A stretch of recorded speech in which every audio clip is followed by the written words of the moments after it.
चलिए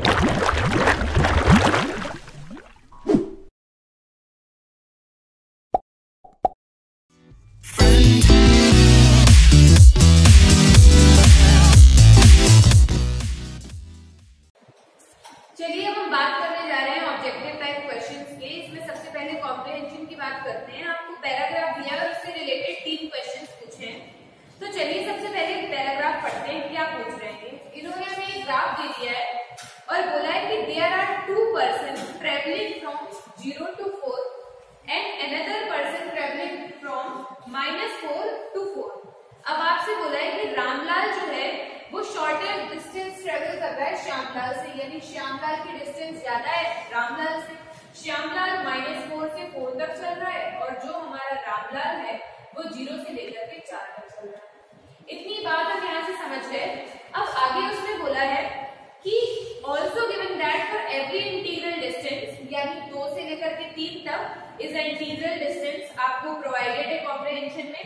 where graph is positive person will gain ₹1, यानी अगर मेरा ग्राफ पॉजिटिव आता है तो उसको ₹1 मिलेगा, और अगर मेरा ग्राफ की वैल्यू जो है आउटपुट वो नेगेटिव आता है तो उस पर्सन को ₹1 लूज करना पड़ेगा। यानी अब हम बात करते हैं कि पॉजिटिव और नेगेटिव वैल्यू क्या चीज है। 0 से लेकर के 4 तक अगर हम देखें तो 0 से 2 तक 2 इंटीग्रल आ रहे हैं यहाँ पर, एक 1 भी इंटीजर और 2 भी इंटीजर। यानी अगर 0 से 2 तक कोई पर्सन ट्रेवल करता है तो वो इंटीग्रल 2 बार चल रहा है, एक बार 0 से 1 और एक बार 1 से 2। यानी कि इसकी वैल्यू क्या है, पॉजिटिव है। क्यों पॉजिटिव है, इनपुट देने पर जो आउटपुट आएगा वो पॉजिटिव आएगा। क्यों, क्योंकि graph is above x axis. अगर ग्राफ एक्स एक्सिस के ऊपर होता है तो हम बोलते हैं कि ग्राफ का जो आउटपुट है वो कैसा आएगा, पॉजिटिव आएगा। तो यानी अगर हमें 0 से 4 तक रामलाल के चलने की बात करनी है तो हम बोलेंगे जो रामलाल है हमारा जब 0 से लेकर के 4 तक चला तो इसने यहाँ पर ₹1 गेन किया, यहाँ पर ₹1 गेन किया। 2 इंटीजर की बात की, ₹2 गेन किए। फिर उसने 3 से 4 तक ₹1 गेन किया, यानी 0 से 2 तक उसको ₹2 मिल गए और 3 से 4 तक उसको कितने रुपए मिल गए, ₹1 मिल गए। यानी टोटल अमाउंट जो रामलाल ने गेन किया वो था हमारा ₹3 गेन किए। अब हमारा ग्राफ 2 से लेकर के 3 तक नेगेटिव है, एक्स एक्सिस के बिलो है, और अगर एक्स एक्सिस के बिलो होता है तो हम बोलते हैं ग्राफ का आउटपुट जो है वो नेगेटिव है। अगर नेगेटिव है तो 2 से 3 तक उसने कितने रुपए लूज किए, लूज ₹1। यानी हम क्या बोल रहे हैं कि रामलाल जब 0 से 4 तक चला तो उसने ₹3 गेन किए और ₹1 लूज किया। अब जरा बात कर लेते हैं श्यामलाल की। श्यामलाल एक दूसरा इंसान है जो कहां से कहां तक चल रहा है, -4 से 4 तक चल रहा है। यानी अब इसमें इंटीजर जो है वो ज्यादा आ रहे हैं, तो यानी अब इसमें भी गेन भी ₹1 ज्यादा करेगा और लूज भी देखते हैं कितने करेगा। तो अगर हम बात करें सबसे पहले कि लूज कितने करता है रुपए, एक इंटीग्रल नीचे आने पर, यानी जब -4 से -3 तक नीचे है तो ये ₹1 लूज करेगा। क्यों, क्योंकि यहाँ पर जो ग्राफ की वैल्यू है वो नेगेटिव है और इंटीग्रल पॉइंट्स है दोनों, तो यानी ₹1 तो इसने -4 से -3 में लूज किया। फिर ₹1 इसने -3 से -1 में लूज किया। फिर 2 से लेकर के 3 तक इसने ₹1 लूज किया। यानी टोटल मिला के ₹3 श्यामलाल ने लूज किए। कब, जब वो कहां से चला, -4 से लेकर 4 तक। अब जरा देखते हैं श्यामलाल ने कितने रुपए गेन किए। गेन यानी कि पॉजिटिव अगर आएगा आउटपुट ऊपर एक्स एक्सिस के ऊपर अगर पॉजिटिव आता है तो वो ₹1 गेन करता है। चलते हैं जरा, ये इंटीजर मेरा -2 था, -2 से -1 तक ₹1 गेन किया, -1 से 0 तक ₹1 गेन किया। Graph is positive above x axis, above x axis and graph value will be positive output. ₹1 यहाँ, ₹1 यहाँ, ₹1 यहाँ, ₹1 यहाँ, यानी टोटल ₹4। -2 से लेकर के 2 तक अगर हम अभी गेन की बात करें इसके श्यामलाल की, तो उसने -2 से 2 तक ₹4 गेन किए और 3 से लेकर के 4 तक उसने ₹1 गेन किया। यानी श्यामलाल ने टोटल ₹5 गेन किए। इतनी बात हम ग्राफ से समझ सकते हैं। अब जरा आ जाते हैं क्वेश्चन की तरफ। क्वेश्चन में बोला है total amount gain by both Ramlal and Shyamlal. अब आपको बस मैच करना है। रामलाल ने ₹3 गेन किए थे, श्यामलाल ने ₹5 गेन किए थे। यानी अगर आप दोनों को ऐड करोगे तो ₹8 टोटल अमाउंट होगा जो रामलाल और श्यामलाल ने गेन किया।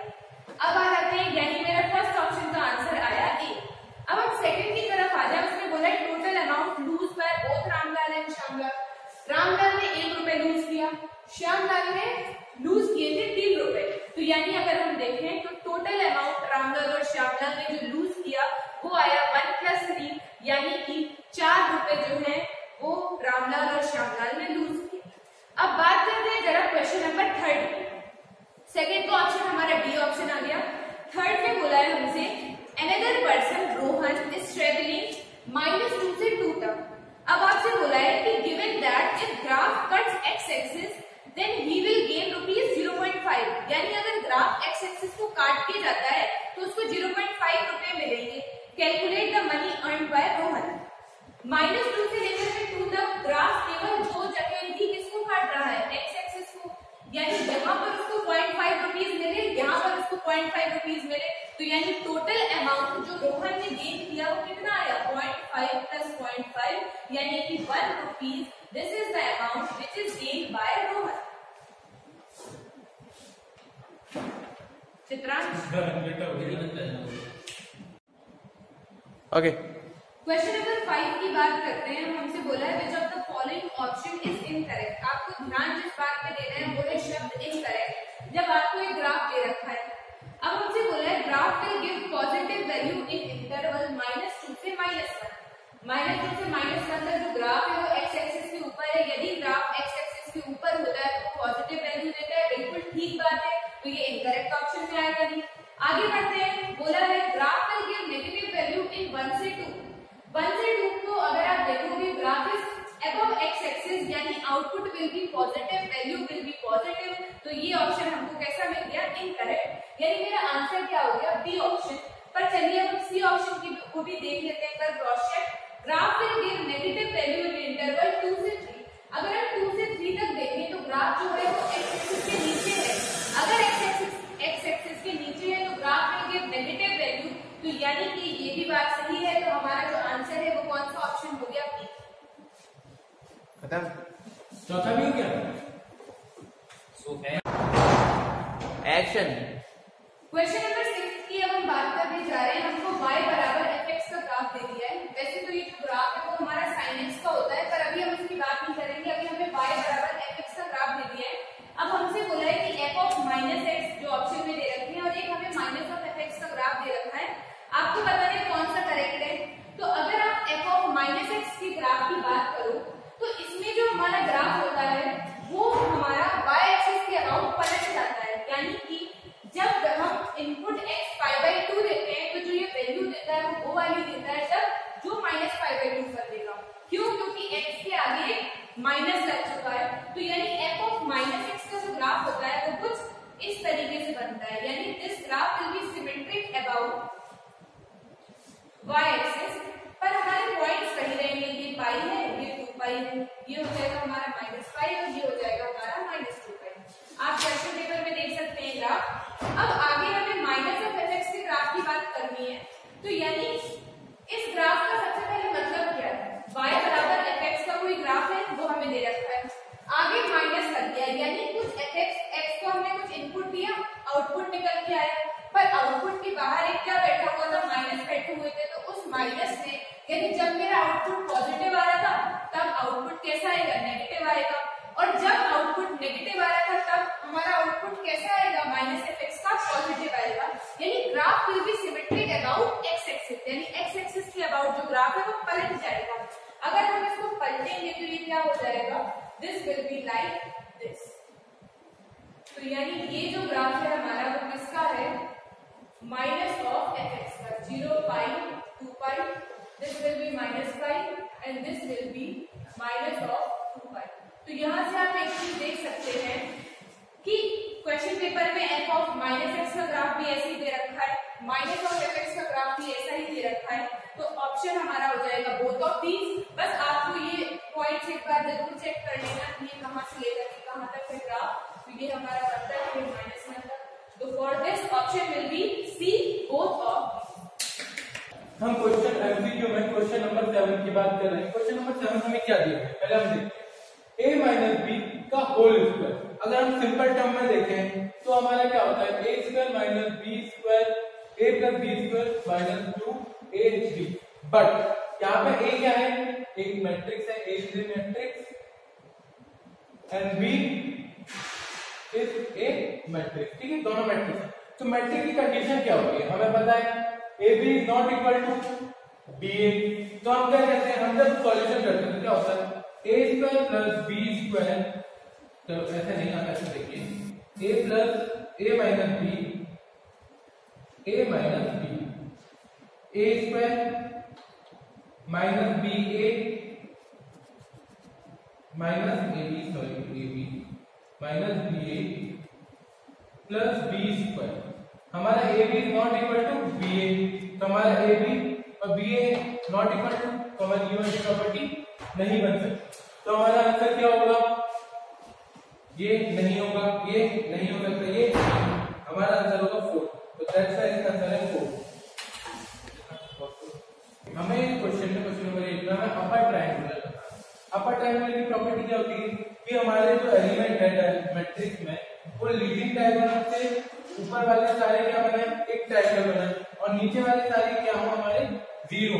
जैसे हम फर्स्ट क्वेश्चन में देखते हैं, फर्स्ट क्वेश्चन में क्या नीचे बन रहा है और ऊपर जीरो है, ये दोनों मैच तो कहीं कर रहे हैं, तो इसी को हम बोलते हैं लोअर ट्रायंगुलर मैट्रिक्स। बट यहाँ पर नहीं, तो ये नहीं होगा। ये वाले जब थर्ड ऑप्शन की तरफ जा रहे हैं, तो थर्ड ऑप्शन वाले क्या है, हमारे ऊपर ट्रायंगल बन रहा है तो सारे जीरो और नीचे हमारे जीरो नहीं है, ये भी कुछ इस तरीके का नहीं दिख रहा, तो ये भी हमारा क्या अपर ट्रायंगुलर मैट्रिक्स नहीं होगा। अब हम क्वेश्चन नंबर 4 की तरफ देखते हैं, हमें ट्रायंगल मिल रहा है बट नीचे हमारे क्या जीरो है, नहीं है जीरो, तो ये भी हमारा अपर ट्रायंगुलर नहीं हुआ। इस क्वेश्चन को हम देखते हैं, हमें ऊपर एक ट्रायंगल भी मिल रहा है, नीचे भी जीरो है, तो ये क्या है हमारा अपर ट्रायंगुलर। तो हमारा आंसर क्या होगा 2। इस क्वेश्चन में 3 मैट्रिक्स दी गई है, A, B एंड C। हमें ऐसे कुछ पॉइंट दिए 1 2 3 4 5, हमें सिर्फ इतना बताना है कि इसका मल्टीप्लिकेशन हो पाएगा या नहीं हो पाएगा। तो हम पहले वाले देखते हैं, मल्टीप्लिकेशन के लिए हम क्या देखते हैं ऑर्डर। तो A पहले हम क्या देखेंगे ब्रैकेट वाला, ये B and C। B and C क्या है 3 क्रॉस 1 एंड 1 क्रॉस 3, ठीक है, ये दोनों इक्वल है, तो 3 क्रॉस 3 की मैट्रिक्स बन जाएगी। चलो 3 क्रॉस 3 की बन गई। A का क्या, अब इसका करना है ट्रांसपोज, इसका ट्रांसपोज भी करोगे तो भी 3 क्रॉस 3 रहेगा। अब हमें A 1 क्रॉस 3 करना है, हाँ ये दोनों इक्वल है, मल्टीप्लिकेशन हो जाएगा, 1 क्रॉस 3 की मैट्रिक्स बनेगी, ठीक है। तो पहले वाले का मल्टीप्लिकेशन हो सकता है। अब हम देखते हैं सेकंड वाला, A B A C transpose, तो हम C का ट्रांसपोज करते हैं सबसे पहले। C का ट्रांसपोज क्या होगा 3 क्रॉस 1 का ऑर्डर का होगा, क्योंकि ट्रांसपोज का मतलब क्या है रो इज इंटरचेंज विद कॉलम। फिर हम देखते हैं A क्या हमारा 1 क्रॉस 3, तो हमारी मैट्रिक्स ये दोनों इक्वल है, बन जाएगा 1 क्रॉस 1 की मैट्रिक्स हमारी बनेगी। अब हमें देखना है A into B, A into B क्या है, A का ऑर्डर है हमारा 1 क्रॉस 3 एंड हमारा B का ऑर्डर है 3 क्रॉस 1, ये दोनों इक्वल है। अगर ये दोनों इक्वल है तो हमारी मैट्रिक्स बन जाएगी 1 क्रॉस 1। अब हम इन दोनों को देखते हैं, इन दोनों का मल्टीप्लिकेशन 1 क्रॉस 1 और 1 इक्वल है, ठीक है, इसका भी मल्टीप्लिकेशन हो पाएगा, तो सेकंड का मल्टीप्लिकेशन पॉसिबल है। अब हम देखते हैं हमारा third option A B C transpose. A B का मल्टीप्लिकेशन करते हैं, तो A का क्या है 1 क्रॉस 3, B का क्या है 3 क्रॉस 1, तो हम देख पा रहे हैं कि ये दोनों इक्वल है, मल्टीप्लिकेशन हो पाएगा और मैट्रिक्स कितनी बनेगी 1 क्रॉस 1 की मैट्रिक्स बनेगी।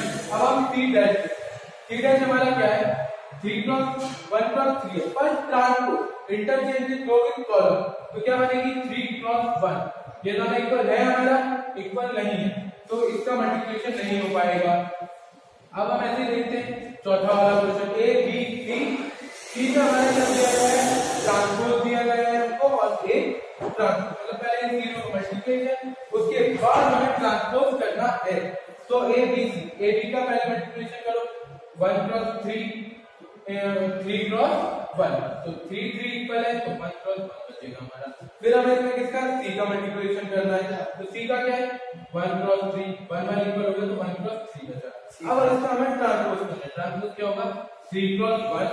अब हमें A का भी ट्रांसपोज करना है, A का ट्रांसपोज क्या होगा 3 क्रॉस 1, 3 और 1 इक्वल है नहीं, तो इसका मल्टीप्लिकेशन हो पाएगा नहीं, ठीक है। अब हम देखते हैं, हम अपने फोर्थ ऑप्शन में देखते हैं B क्रॉस C, B का C से मल्टीप्लिकेशन, तो 3 क्रॉस 1 ऑर्डर लिखा हमने, ठीक है, देखो 1 क्रॉस 3 लिखा हमने, 1 और 3 इक्वल है, चलो इसकी मल्टीप्लिकेशन हो पाएगा 3 क्रॉस 3 हो जाएगा, ठीक है। अब हम इसमें A डैश करेंगे, A डैश का हमारा ये 1×3 हमारा a है, डैश मतलब इंटरचेंज 3×1 तो क्या हो जाएगा 3×1, 3 3 इक्वल है तो 3×1 मतलब मल्टीप्लिकेशन हो पाएगा, मल्टीप्लिकेशन हो पाएगा। अब हमें पूछा है कि इनमें से कितनों का मल्टीप्लिकेशन हो पा रहा है, तो हमारा आंसर क्या आएगा 1 2 एंड 3, तो हमारा आंसर क्या है 3। ओके चलिए अब हम बात करने जा रहे हैं question number 4, which one is correct for the graph of log x।